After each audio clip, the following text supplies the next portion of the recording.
Podcast.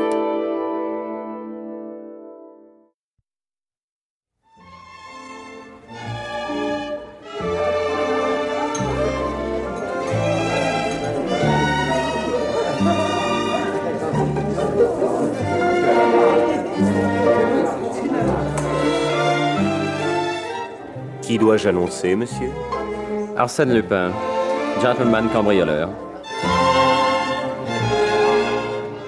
La radiodiffusion télévision française présente Les aventures d'Arsène Lupin, une production de Maurice Renaud d'après l'œuvre de Maurice Leblanc, adaptée par Jean Marcillac.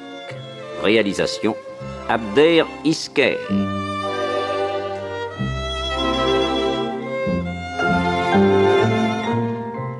Aujourd'hui, le deuxième épisode de 813 qui vous est donné en 6 émissions.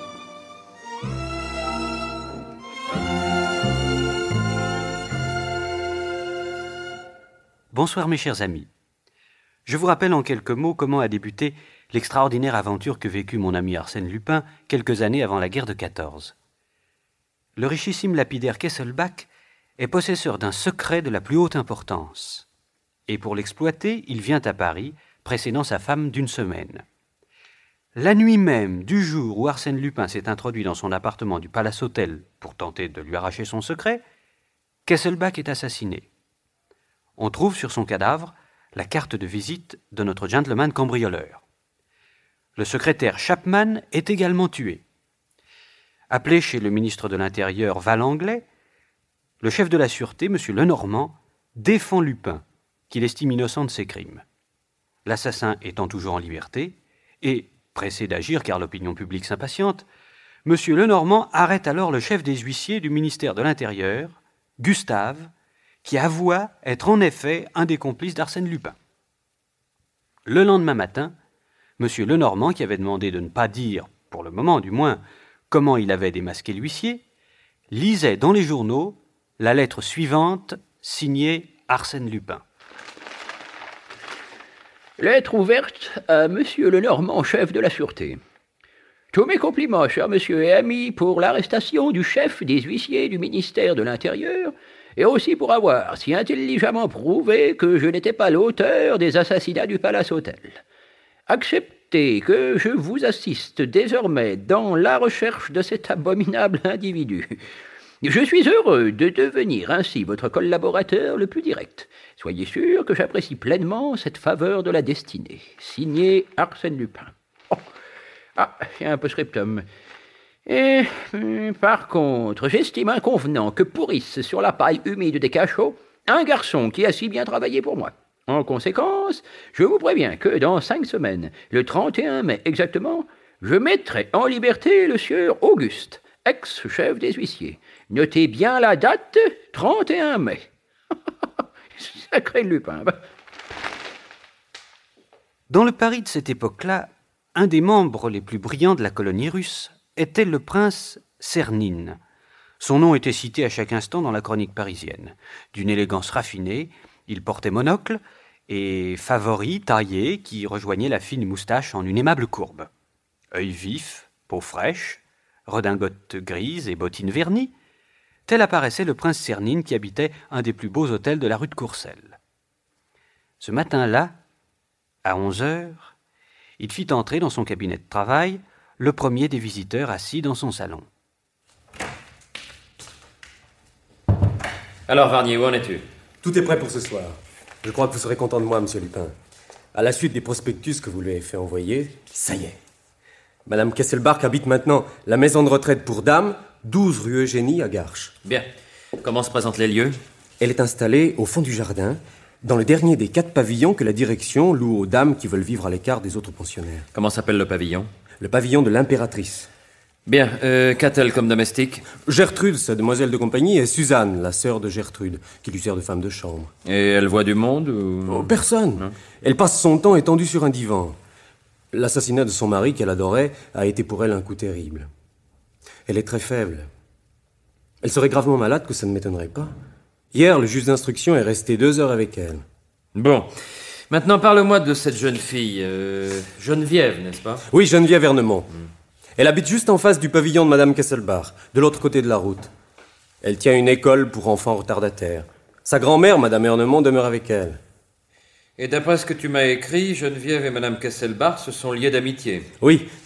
Elle se promène tous les après-midi de 5 à 6 dans le parc de Villeneuve où il n'y a jamais personne. Parfait. Alors soyez prêts pour l'attaque ce soir à 6h moins le quart, j'y serai. Hein. Bien, patron. Alors, à ce soir. Ce soir.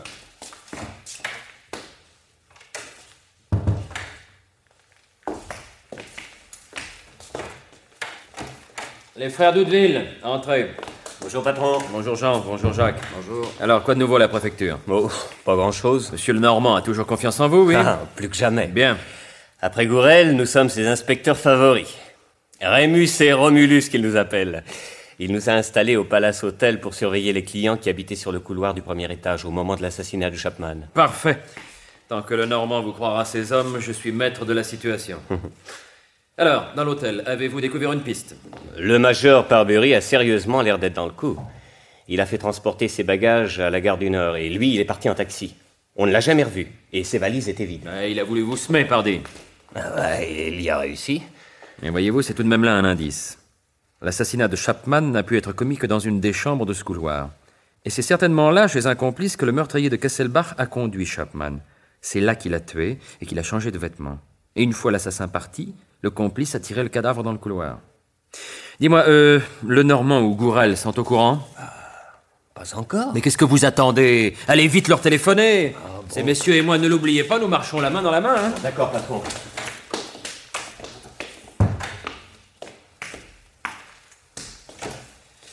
Docteur, si vous voulez bien. Voilà. Alors, docteur, qu'est-ce que tu me racontes? Résumons. Tu as découvert le jeune Pierre Leduc sous la table d'un bouge de Belleville et tu me l'as amené en grand secret dans ma clinique. Bien. Je l'ai fait mettre dans une chambre sous un faux nom et j'ai moi-même enveloppé sa main gauche d'un faux pansement. Pour que personne ne voie que la première phalange du petit doigt de la main gauche était coupée. C'est ça même. Parfait. Tu l'as interrogé? Impossible d'en tirer un mot sensé. Alors? Bah alors mon vieux, il est mort. Mort? Mais de quoi? L'alcool. À son âge? Cirrhose du foie et cœur gros comme ça. Embolie. Bon Dieu, bon Dieu. L'affaire Kesselbach reposait entièrement sur lui. Et sur son passé, il n'a pas dit un seul mot? Non. Pas ça. Eh bien, tant pis. Je marche quand même. Pierre Leduc est mort, vive Pierre Leduc. Je n'abandonne pas la partie, au contraire. Allez, va, docteur. Rentre chez toi et ce soir, je te téléphone. Tu vas avoir du travail. Hein. Entendu. Philippe. Bonjour, patron. Alors, tu t'accommodes de ton nouveau métier de valet de chambre? Ah, il faut bien. Mais dites donc, cet hôtel des 2 empereurs à Versailles, est-ce que ça peut être crasseux? Ah bah, tu voyais tout de même pas ce pauvre Gérard Beaupré habiter un palace, non? Pauvre gars. Oh, c'est lamentable. Plus un rond, le moral à zéro. Il veut se tuer. Mais c'est inespéré! Ah bon? Bah. Ah bon. Ah, tenez, voilà le brouillon d'une lettre qu'il avait commencé. Je l'ai ramassé sous son lit. La vie me fait horreur. N'est-ce pas vous qui avez publié un volume de vers? Oui, Le Sourire du Printemps, oui, vous l'avez lu? Oui, j'ai trouvé ça pas mal. Et vous comptez vivre avec ce que ces vers vous rapporteront? Mon Dieu, un jour ou l'autre. Oui, plutôt l'autre, hein. Et en attendant, vous venez me demander de quoi vivre. Oui, monsieur. Mais les poètes ne mangent pas, mon ami. Ils se nourrissent de rimes et de rêves, c'est bien connu. Et ça vaut mieux que de tendre la main. Certainement. Adieu, monsieur. Une seconde. Vous n'avez pas la moindre ressource? Non. Et vous ne comptez sur rien? Il me reste un espoir. Un seul. J'ai écrit à l'un de mes parents, le suppliant de m'envoyer quelque chose. Alors je compte sur sa réponse au courrier de 6 heures ce soir. Si je n'ai rien à minuit, j'aurai cessé de vivre. Ce sera aussi bien. Comment? Ce qu'il y a de plus drôle, c'est que vous avez l'air de penser ce que vous dites. Et vous oubliez, mon pauvre ami, que pour mourir, il faut avoir du courage. Et moi, je vous défie bien de prouver qu'au moins vous avez eu celui-là. Eh bien, c'est ce que vous verrez. Adieu, monsieur. Alors, Philippe, t'as entendu? Oui. Bon, alors rentre vite à Versailles, guette le courrier, et s'il y a pour ce jeune homme la réponse qu'il attend, mets l'enveloppe dans ta poche. Quoi, je ne la lui donne pas? Non. Ah bon. Dis-moi, il doit pas y avoir grand monde dans ton hôtel? Seulement 3 chambres au premier, occupées par des ouvriers. Qui se couche de bonne heure? À 9 heures, tout le monde replie. Et ton patron? Lui aussi, pardi. Bon, où couche le jeune Beaupré? Au 3e, un galetas sous les toits. Parfait, ce soir, viens m'ouvrir à minuit moins le quart, et sans faire de bruit, hein? Entendu. Allez, à ce soir, va. Comme il l'avait prévu tout d'abord, le prince Cernine se trouva un peu avant 6 heures à Garches, dans le parc de Villemeux. Caché par des arbustes, il aperçut 2 jeunes femmes qui se promenaient, l'une au bras de l'autre. C'était Madame Kesselbach et Geneviève Ernemont. Et, à 6h moins 5, ce fut l'attaque. 2 hommes, dont Varnier, qui était venu le matin rue de Courcelles, se précipitèrent vers les 2 femmes et tentèrent de leur arracher leur sac. Aussitôt, le prince bondit et, après une lutte sévère, il réussit à leur faire prendre la fuite. La faible Madame Kesselbach, effrayée, s'évanouit. Cette dame n'est pas blessée, j'espère. Non, monsieur, c'est la peur, l'émotion. Tenez, voici des selles. Si vous voulez bien lui soulever un peu la tête. Voilà. Oh, mon Dieu. Pauvre femme. Elle qui se remettait à peine d'un grand malheur qui vient de la frapper. Vraiment? Son mari a été assassiné. Oh, mon Dieu. Vous avez certainement lu les journaux. C'est Madame Kesselbach. Madame Kesselbach? Oh, mais je pense bien, oui. Voilà, elle revient à elle. Où suis-je? C'est moi, Geneviève. Oh, ma chérie. Ce monsieur... Ce monsieur nous a sauvés de ces bandits. Oui, je me souviens. Croyez à toute nos gratitudes, monsieur. Prince Cernine, puis-je vous offrir mon bras pour vous reconduire jusqu'à votre domicile, madame? Volontiers, monsieur. Je suis si faible. Allons. La tête vous tourne encore, peut-être? Non, je me sens mieux. J'habite juste en face. Oh, puis-je vous demander un petit service, monsieur? Mais je vous en prie. Ne parlez à personne de cette agression. Cependant, ce serait le seul moyen de savoir... Pour savoir, il faudrait une enquête, et ce serait encore du bruit autour de moi, des interrogatoires, de la fatigue, et je suis à bout de force. Soit. Me permettez-vous, madame, de prendre de vos nouvelles? Mais certainement, monsieur. Me voici chez moi. Bonsoir, ma petite Geneviève. Bonsoir, madame. Au revoir, monsieur. Et je vous remercie. Mes hommages, madame. Pauvre femme. Oh, ma chérie, je vous ai entendu crier.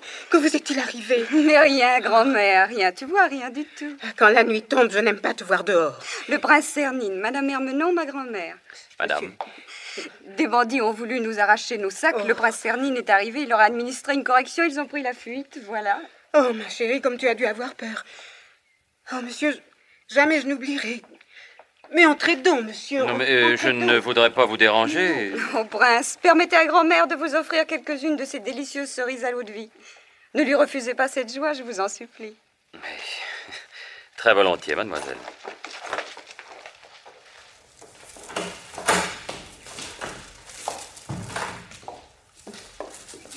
Excusez-moi, je vais jeter un coup d'œil sur mes petits élèves, c'est l'heure du souper. Je reviens dans quelques minutes. Je vous en prie.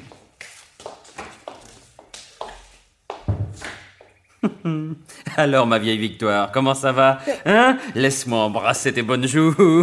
Toi! C'est toi! Jésus-Marie! Ma bonne Victoire. Oh, non, ne m'appelle plus comme ça. Pourquoi? Victoire est morte. Oh, bah. Ta vieille nounou n'existe plus. Maintenant, j'appartiens tout entière à Geneviève. Ah. Oh, Jésus. J'avais bien lu ton nom dans les journaux. Alors, c'est vrai. Tu recommences ta vie de bâton de chaise. Oui, comme tu vois. Tu m'avais pourtant juré que c'était fini. Que tu voulais devenir honnête. Ben, j'ai essayé. Voilà 4 ans que j'essaie. Mais je m'ennuie. Oh, alors, te voilà mêlé à l'affaire Kesselbach. Parbleu. Sans quoi me serais-je donné la peine d'organiser contre Madame Kesselbach à 6 heures une agression pour avoir l'occasion à 6h05 de l'arracher aux griffes de mes hommes? Hein? Mais sauvée par moi, elle est obligée de me recevoir. Me voilà maintenant au cœur de la place. Et tout en protégeant la veuve, je surveille les alentours. Mais alors, Geneviève? Eh bien, mais d'une pierre, je fais 2 coups. Mais pense à ce qu'il m'aurait fallu de temps et d'efforts, peut-être inutile, pour me glisser dans l'intimité de cet enfant. Pour elle, j'étais un inconnu, et aujourd'hui, je suis le sauveur. Et dans une heure, je serai l'ami. Je te défends de mêler Geneviève à tes histoires. Un jour, tu m'as amené cette petite en me disant « Ses parents sont morts, je te la confie. » Eh bien, je saurai la défendre contre toi et contre tes manigances. Victoire, je te dis zut. On était si tranquilles. Je croyais que tu nous avais oubliés.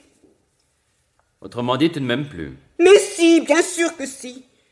Mais cette petite a besoin d'être protégée. C'est une nature vaillante et forte, mais si sensible, si délicate. Entre vous deux, il y a un monde qui vous sépare. Lequel? Elle est honnête. Et toi, tu ne l'es pas. Voilà. Toutes mes petites sont au réfectoire, j'ai 10 minutes de répit. Qu'y a-t-il, grand-mère? Tu as l'air toute drôle. Oui, nous évoquions votre enfance, mademoiselle, et c'est un sujet que votre grand-mère n'aborde pas sans émotion. Il se trouve que je suis passé souvent par le petit village où vous avez été élevé. À Premont? Oui, près de Nice. Et vous habitiez là-bas, une maison neuve, toute blanche. Oui, avec des volets bleus. Oh, je m'en souviens comme si c'était hier. Vous vous rappelez le champ d'olivier au bout du jardin? Oui. Hein, et la table où travaillait votre mère sous le feuillage les jours de chaleur? Oui, j'ai joué à côté d'elle. Oui. Et tout de suite, en vous voyant, j'ai retrouvé son image. Mais plus gaie, plus heureuse. Pauvre maman. Papa était mort peu après ma naissance et elle ne s'en consolait pas. Ainsi, vous la connaissiez? Oui, non loin de là, j'avais des amis chez qui je la rencontrais. Elle est morte quand j'avais 7 ans. Un matin, on l'a emportée et le soir de ce jour-là, comme je dormais, il est venu un monsieur qui m'a prise dans ses bras, qui m'a enveloppée dans des couvertures et qui m'a parlé tout bas, très doucement. Sa voix me faisait du bien. Et en m'emmenant en voiture dans la nuit, il me berçait, me racontait des histoires. Où vous a-t-il conduite? Je ne sais pas. Je me souviens seulement d'un bourg de Vendée où j'ai passé toute la seconde moitié de mon enfance, à Montaigu, chez le père et la mère Isereau, de braves gens dont je n'oublierai jamais le dévouement. Et puis, à 14 ans, le même monsieur, une nuit, est venu me reprendre. Je me suis débattue, j'ai voulu crier. Mais vous êtes sûr que c'était le même homme? Cette fois, il s'était caché le visage, il ne me parlait pas, mais à sa douceur. Et au même geste plein de précaution, je suis sûre que c'était le même. Et après? Après, j'ai été malade, j'ai eu de la fièvre. Et soudain, je me réveille dans une chambre claire, gaie, pleine de soleil. Une dame à cheveux blancs est penchée sur moi et me sourit. C'était grand-mère.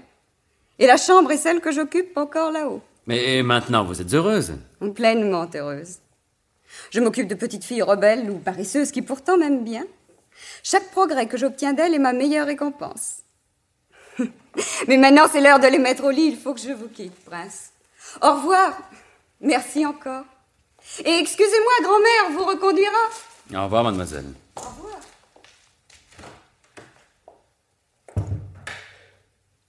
En somme, tu ne lui as rien dit du tout. Ah non, je n'ai pas pu. Elle n'a pas compris que c'était toi l'inconnu qui 2 fois l'avait emportée. Oui, peut-être le lui dirai-je un jour, plus tard. Mais il faut d'abord que je la conquière, que je gagne son affection. Quand je lui aurai donné l'existence qu'elle mérite, une existence merveilleuse, comme on en vit dans les contes de fées, alors je lui parlerai. J'ai bien peur que tu te trompes. Geneviève n'a pas besoin d'une existence merveilleuse. Elle a des goûts simples. Mais elle apprendra les joies que procure la fortune, le luxe et la puissance. Elle en est digne. Ah, mon Dieu, comme elle me rappelle sa mère, et que tout cela est loin. Oui, Victoire, je m'occuperai de son bonheur. Et tout de suite encore, tiens, dès ce soir. Dès ce soir? Parfaitement, dès ce soir, elle aura un fiancé. L'amour pour les jeunes filles, n'est-ce pas la condition même du bonheur? Mon Dieu, qu'est-ce qui nous arrive? On était si tranquilles. Arsène Lupin retrouva son auto sur la grande route. Resté chez lui, il téléphona certaines instructions à celui de ses amis qu'il appelait le docteur, puis il s'habilla. Il dîna au cercle de la rue Cambon, passa 1 heure à l'opéra, remonta dans son automobile et se fit conduire à Neuilly, boulevard Inkermann, devant une villa isolée. Au signal de la trompe, le docteur descendit. L'individu est prêt? Oui, empaqueté et ficelé. Fais-le porter dans mon auto. Tout de suite. Le mystérieux paquet une fois embarqué, Arsène Lupin fit asseoir le docteur auprès de lui et donna l'adresse au chauffeur. À Versailles, Octave, rue de la Vilaine, devant l'hôtel des 2 empereurs.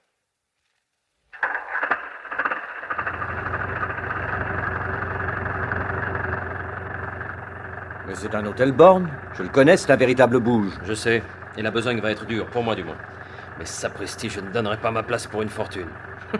Il y a des gens pour dire que la vie est monotone.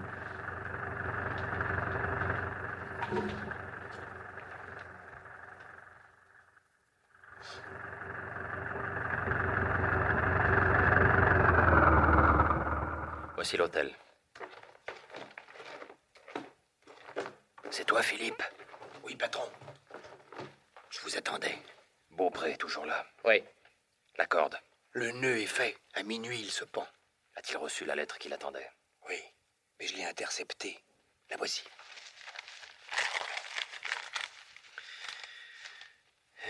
Tiens, on lui a envoyé un billet de 1000 francs. Eh ben, nous sommes arrivés à temps. Minuit moins 10. Dans 10 minutes, le pauvre diable s'élancera dans l'éternité. Conduis-moi à sa chambre. Toi, docteur, tu restes là. D'accord. Philippe prit la bougie et, suivi d'Arsène Lupin, il monta en silence au 3e étage. Puis, ils longèrent un corridor, bas et puant, garni de mansardes inhabitées, sauf celle du bout, qui servait de chambre à Gérard Beaupré. Philippe introduisit son chef dans l'avant-dernière mansarde qui communiquait avec celle de Beaupré par une porte vitrée en verre dépoli. De nombreuses éraflures allaient permettre à Lupin de voir, sans être vu, ce qu'allait faire le jeune désespéré.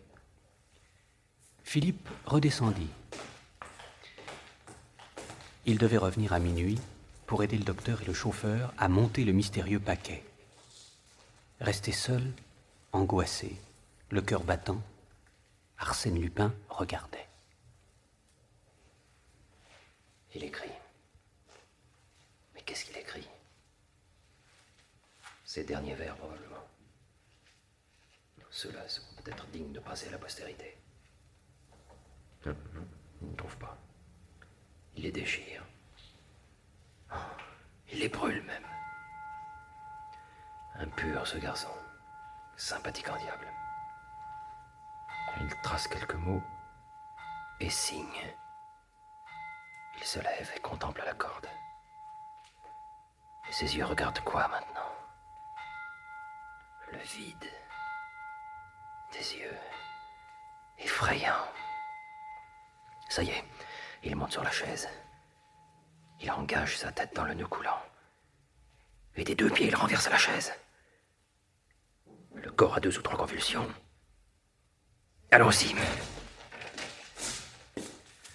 Alors, qu'a-t-il écrit sur ce papier? Là, de la vie sans argent et sans espoir, je me tue. Qu'on n'accuse personne de ma mort. Bon, décrochons ce garnement. Allez, grimpons sur cette table. Et soulevons ce corps qui ne pèse guère. Voilà. Maintenant, la tête hors du nœud coulant. Voilà qui est fait.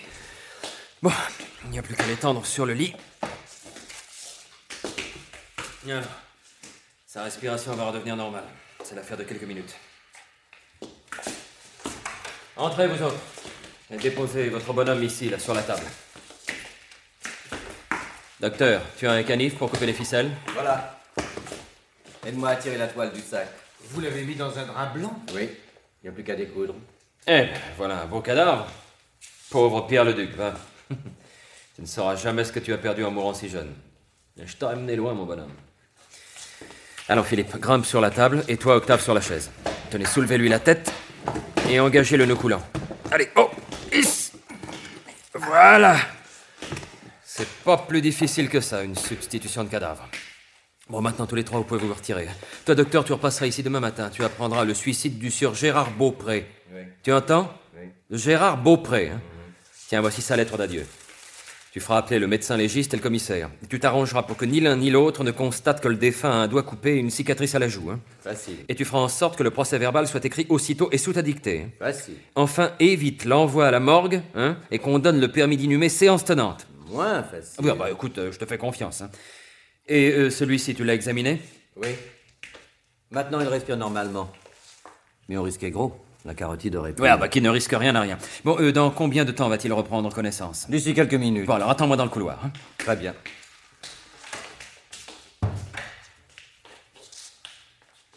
Allons, du calme, allons. Vous... Oh, j'ai mal. Ma gorge. Ah, j'étouffe. Du calme. Ah! Le pendu! Le pendu! Oh, je vois son corps. Pourquoi ne suis-je pas dans le néant? Enlevez mon cadavre. Ah, bon, le voilà qui s'évanouit. Décèle. Vite, si j'enlève pas l'affaire dans 20 minutes, il m'échappe. Tiens, respire-moi ça, mon petit. Allez, respire fort. Respire bien. J'ai fait un rêve, n'est-ce pas? Non. Ah oui? Ah oui, c'est vrai. Je me souviens. J'ai voulu mourir. Mais le pendu, là! Le pendu! C'est aussi la réalité. Oh, ce n'est pas possible. Non, je sens ma raison qui s'en va. Je deviens fou, n'est-ce pas? Je deviens fou. Non, tu es sain d'esprit et tu es vivant. Où es-tu en ce moment? À l'hôtel. Quel hôtel? Des 2 empereurs. Eh ben, tu vois bien, tu es redevenu exactement comme avant. Et moi, qui suis-je? Le prince Cernine. Oui, le prince Cernine qui t'a sauvé la vie et qui t'apporte le bonheur. Le bonheur? À une condition. Une seule. Laquelle? Tu ne reviendras jamais plus en arrière. Tu as tué Gérard Beaupré, tu as pendu Gérard Beaupré, il est mort. Demain, sur les registres de l'état civil, en face du nom que tu portais, il y aura écrit décédé et la date de ton décès. Non, ce n'est pas possible. C'est un mensonge puisque je suis ici et que je vous parle. Non, Gérard Beaupré se balance au bout de cette corde où toi-même tu l'as pendu. Si je ne suis pas fou, alors c'est vous qui l'êtes. Cigarette. Ah, tu vois, tu acceptes. Allons, je vois que tu reprends goût à la vie. Et voilà du feu.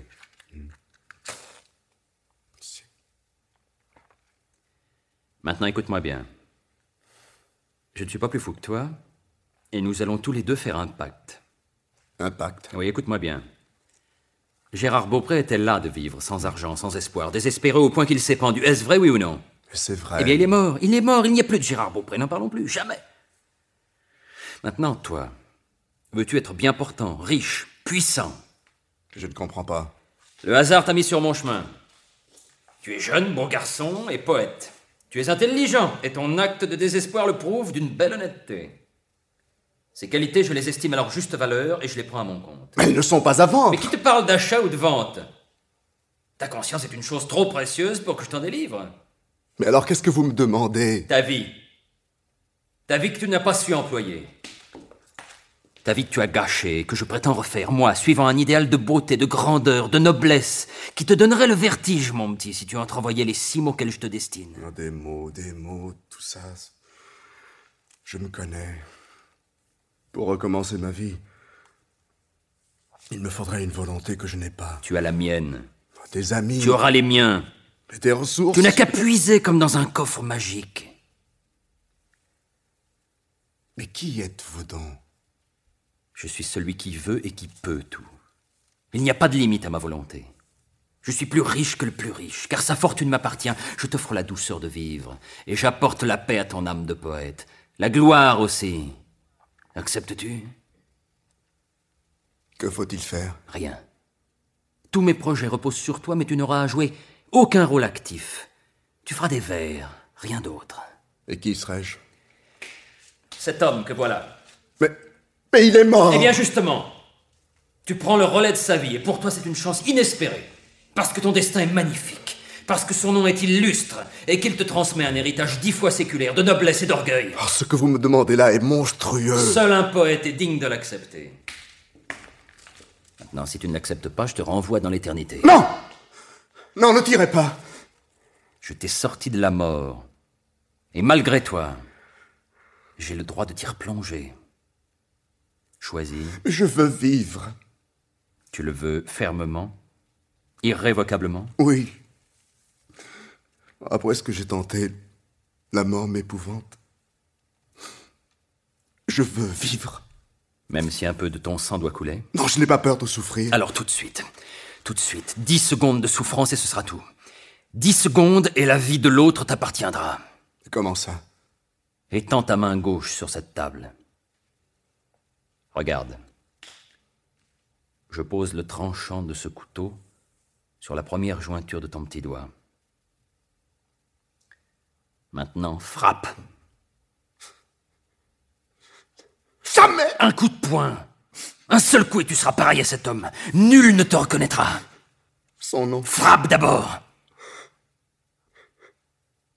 Oh, je ne peux pas. Mais frappe donc, imbécile. 10 secondes de souffrance et c'est la fortune, la gloire et l'amour. L'amour?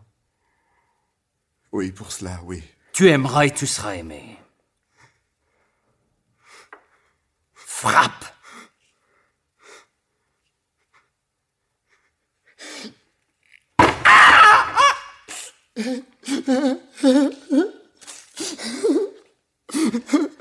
Pauvre gosse. C'est bien. Je te revaudrai ça au centuple. Bon, maintenant étends-toi. Docteur. Oui. Occupe-toi de ce garçon. Sa main d'abord. Et puis tu lui feras une incision à la joue droite, pareille à celle de Pierre-le-Duc. Il faut que les 2 cicatrices soient identiques. Dans 1 heure, je reviendrai le chercher. Où allez-vous? Prendre l'air, j'ai le cœur qui chavire.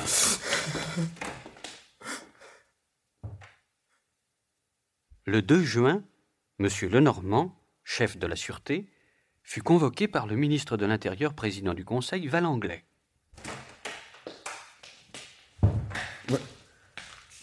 Quelle bonne mine vous avez, mon cher Lenormand. Oh. Et moi qui vous croyais malade et qui n'osais pas vous déranger? Je ne suis pas malade, monsieur le président. Mais alors, cette absence, c'était de la bouderie? Oh. Toujours ce mauvais caractère. Hein. La presse estime que mon enquête piétine, et que sur vos conseils, monsieur le préfet de police agit fort bien en confiant l'affaire Kesselbach à mon subordonné et ennemi personnel, monsieur Weber. Eh bien, je suis beau joueur, je laisse toutes ses chances à monsieur Weber. Mais vous restez chez vous.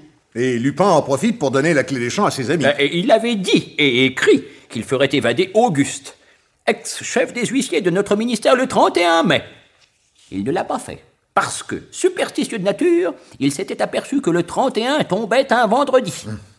N'empêche que, dès le lendemain, Jérôme jouait la file de l'air. Toujours le même procédé. Lupin annonce la date de l'évasion, tout le monde y croit, il mobilise les forces de police... Un semblant de tentative et même esquissé. Oui, l'inexplicable cassure d'une roue de voiture cellulaire et l'évasion ne se produit pas. Et puis, le lendemain, quand personne n'y pense plus, l'oiseau s'envole. Eh bien, monsieur le président, je suis peut-être le seul à me rendre compte qu'Arsène Lupin dispose de moyens tels que nous ne sommes pas en mesure d'empêcher ce qu'il a décidé. Cette évasion était certaine, mathématique. Je préférais passer la main et laisser le ridicule aux autres. Il est de fait qu'à l'heure actuelle, le préfet de police et M. Weber ne sont pas fiers. Mais enfin, à votre avis, comment cette évasion a-t-elle été rendue possible? Eh bien, le prévenu a été amené au palais de justice dans une voiture cellulaire. Et il a été conduit au cabinet du juge d'instruction, M. Formery. Après, on ne sait pas ce qu'il est devenu. C'est ahurissant. Ahurissant. Et l'on n'a fait aucune découverte? Ah si. Le couloir intérieur, qui longe les cabinets d'instruction, était encombré d'une foule absolument insolite de prévenus, de gardes, d'avocats, d'huissiers...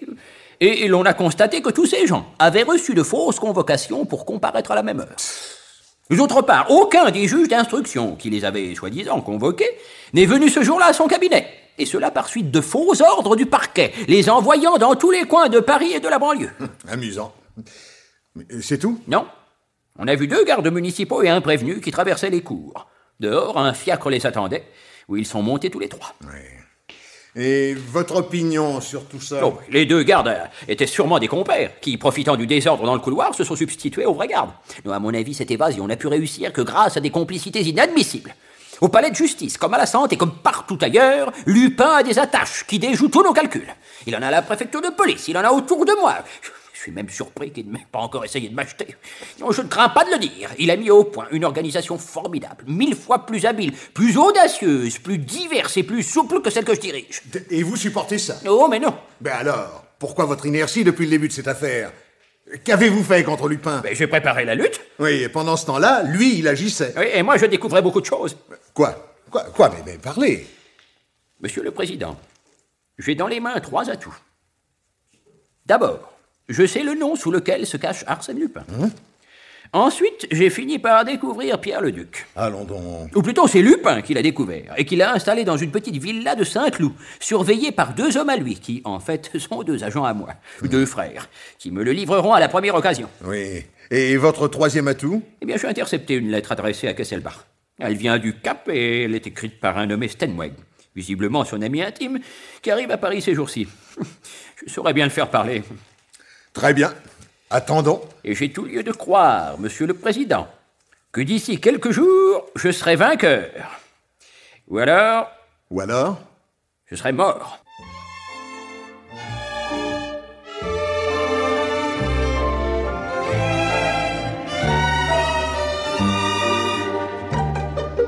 La radiodiffusion télévision française vient de vous présenter Les aventures d'Arsène Lupin, d'après l'œuvre de Maurice Leblanc, adaptée par Jean Marcillac.